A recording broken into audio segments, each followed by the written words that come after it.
जय गुरु जी। संगत जी सोचिए, अगर गुरु जी ने ही आपको अपना स्वरूप ब्लेस करके दिया हो और वो स्वरूप किसी वजह से आपसे खो जाए, मिसप्लेस हो जाए, तो क्या गुरु जी ऐसा होने देते? तो चलिए ये जानते हैं एक छोटे से सत्संग से जो बहुत ही प्यारा है। यह है सत्संग कमांडर अंकल की छोटी बेटी का। सत्संग शुरू करते हैं। गुरु जी हम पर हमेशा अपनी नज़र बनाए रखते हैं। गुरुजी ने हमें अपने 4 फोटोग्राफ दिए थे जब मैंने मन ही मन उनसे इनके लिए प्रार्थना की थी। परिवार के हर सदस्य के पास एक स्वरूप था। हमारी श्रीलंका की यात्रा के दौरान मेरी सबसे छोटी बेटी ईला ने स्वरूप अपने पर्स में रखा। यात्रा से लौटकर घर पहुंचकर हम जल्दी सो गए। अगली सुबह हमने देखा ईला चीखती हुई अपने कमरे से बाहर भागी और घर के मुख्य द्वार से बाहर चली गई।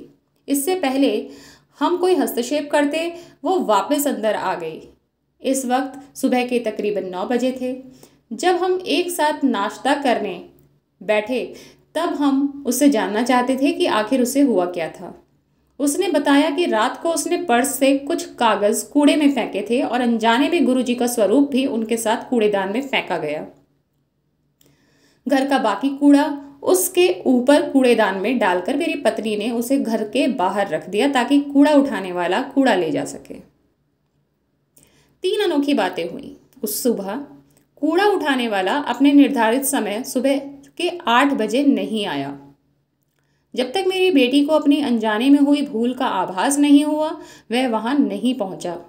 हालांकि उसने कूड़ा कूड़ेदान में सबसे नीचे फेंका था। उसे गुरुजी का स्वरूप सबसे ऊपर मिला। उसे स्वरूप को ढूंढने की जरूरत नहीं पड़ी। और तीसरी बात, जिस वक्त वो कूड़ेदान से स्वरूप उठा रही थी ठीक उसी वक्त कूड़ा उठाने वाला हमारे घर की ओर आ रहा था। कुछ क्षण की देरी होती तो स्वरूप कूड़े के साथ चला गया होता। और अगर ऐसा होता तो हम सब कभी भी खुद को माफ नहीं कर पाते। ऐसा नहीं हुआ क्योंकि गुरुजी ने ऐसा होने ही नहीं दिया। तो ऐसे हैं गुरुजी, हमारे बहुत ख्याल रखते हैं अपनी संगत का। जय गुरुजी। अनंतम अनंतम शुक्राना गुरुजी।